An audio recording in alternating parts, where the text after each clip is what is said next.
Bienvenidos estimados estudiantes nuevamente a nuestras clases virtuales. El día de hoy vamos a continuar con nuestra sesión de Historia del Perú.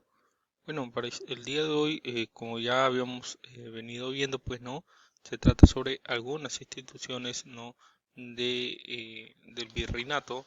Ahora nos toca hablar sobre la organización social, pues, del virreinato. En este caso vamos a hablar de la República de los Españoles, ¿no? Bueno, sabemos bien que desde el año 1532, con la llegada de los españoles al Tahuantinsuyo, se iniciaron cambios irreversibles en la sociedad andina, sobre todo en la conformación y en la ordenación social, ¿no? Formándose pues una sociedad jerarquizada, estratificada, es decir, cada individuo pertenece a un grupo, ¿ya? En ese sentido, pues, había una separación muy marcada entre lo que eran los españoles, ¿no? Y aquellos indígenas que eran parte o fueron parte del Tahuantinsuyo.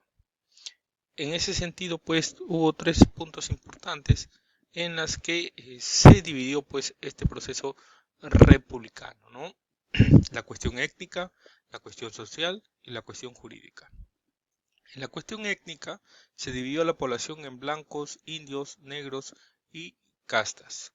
En la cuestión social se agrupó a la población en tres clases: aristócratas, plebeyos y poblaciones esclavizadas. Y a través de lo jurídico, pues, se distinguieron dos categorías. Uno, la República Española, que es lo que vamos a hablar ahora, y la República de Indios, que vamos a hablar en la siguiente sesión de Historia del Perú. El poblador negro se le consideraba como un ser sin derecho, por eso mayormente era esclavizado.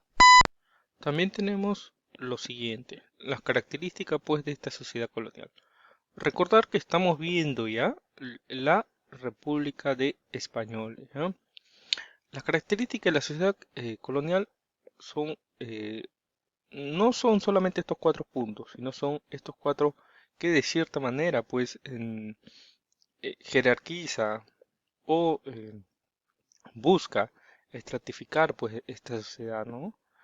Uno, la pureza de la raza; dos, el mestizaje; tres, la discriminación racial; cuatro, la movilización social. En cuanto a la pureza de la raza, la sociedad se dividió en razas. Era muy importante pertenecer a razas puras, es decir, sin mezclas. Puede ser raza blanca, raza india y negra. Por este motivo, pues las autoridades trataron de mantener separados a estos grupos para evitar las mezclas raciales, pero fracasaron en su intento, ¿no? Ese fracaso justamente devino en el mestizaje. El mestizaje, pues, pese a que la sociedad se caracterizaba por ser discriminadora, la mezcla de razas fue inevitable. De ese cruce racial surgieron los grupos llamados castas, ¿no? Como por ejemplo vemos acá, ¿no?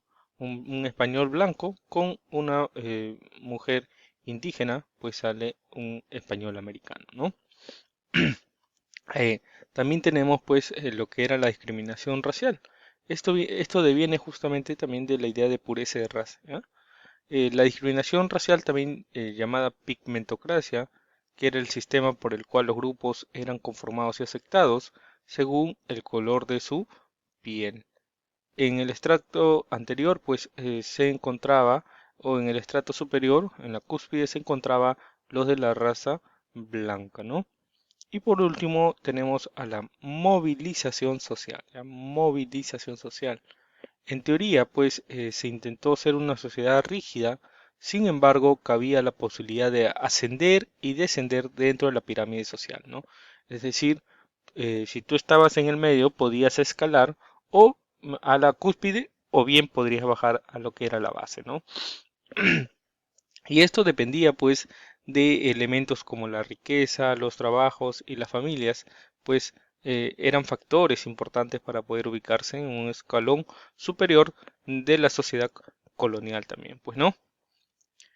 Luego de ello, ya netamente vamos a ver pues la República de Españoles, ¿no? A este grupo de República Españoles pertenecían los chapetones o peninsulares y los criollos, ¿no? Los chapetones o peninsulares eran los españoles nacidos pues en España, ¿ya? Y los criollos serían los españoles nacidos en América. Eh, en ese sentido, pues vamos a empezar con los chapetones, el caso de los chapetones o peninsulares, ¿ya? Los chapetones, pues, eran los pobladores que habían nacido en España y pues, eran españoles que llegaron de la península en, en búsqueda de mejores oportunidades, esperando conseguir una encomienda o descubrir nuevas riquezas, ¿no? Estos también por ser de raza blanca y por pertenecer a la República de Españoles, gozaban de privilegios como el de ocupar cargos públicos. En ese sentido, pues también fueron un grupo reducido, a diferencia de la población indígena. Pero a pesar de que era la minoría, estaban en la cúspide de la pirámide social y representaban el sector dominante, ¿no?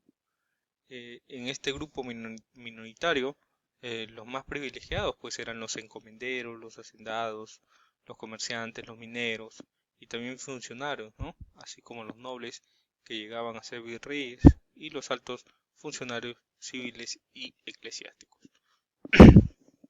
El viaje de los españoles con sus familias hacia las Indias serán fomentadas por el mismo reino español y poco a poco pues se irán distanciando de ellos que nacieron en América, por lo que traería posteriormente un quiebre total, pues, ¿no? O sea, por un lado se encontraban los españoles que venían directamente a España y por otro lado se encontraban los españoles que nacían en América, ¿no? También es importante pues hablar sobre los viajes de las colonias, ¿no? Todas aquellas personas que deseaban viajar a América debían solicitar un permiso a la casa de contratación de Sevilla, ¿no? Que es la institución pues que se encargaba de ver todo lo que era el tráfico pues a través del mar, del comercio e incluso el tráfico de personas, pues, ¿no? Eh, y para poder acceder a una autorización, cada individuo debía presentar documentos sobre sus orígenes, debían demostrar que no eran judíos, conversos recientes, ¿no? Que se habían convertido al catolicismo, o que hubiesen sido procesados por la Inquisición, pues, ¿no? Eso era muy importante para viajar a América.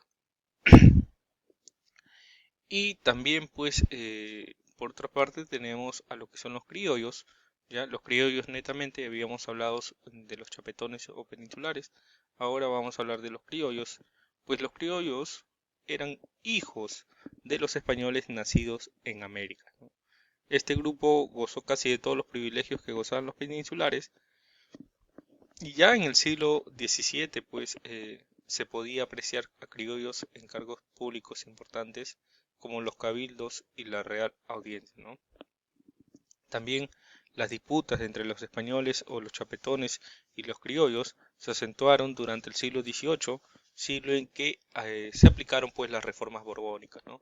Con el objetivo real del monarca era pues la recuperación de la autoridad y una de las medidas fue desplazar a los criollos de los cargos públicos. Y esto pues sería el punto de quiebre entre los dos grupos, ¿no? Entre peninsulares y criollos. Así los criollos tratarán de recuperar los privilegios y aumentarán que ellos y argumentarán que ellos eran los verdaderos pobladores de estos territorios, ¿no? En estos argumentos se aprecia un tono emancipador. Así pues, los criollos llegaron a ser encomenderos, hacendados y panaderos, lograron tener obrajes y su patrimonio fue transmitido de generación gracias al mayorazgo, derecho concedido al primogénito que lo hacía heredero de todos los bienes de una familia, ¿no? Bueno, continuando, vamos a ver pues que más adelante ya vamos a hablar sobre la República de India, ¿ya? Recordar pues que en la organización social del virreinato se establecieron dos repúblicas, la de españoles y la de indios.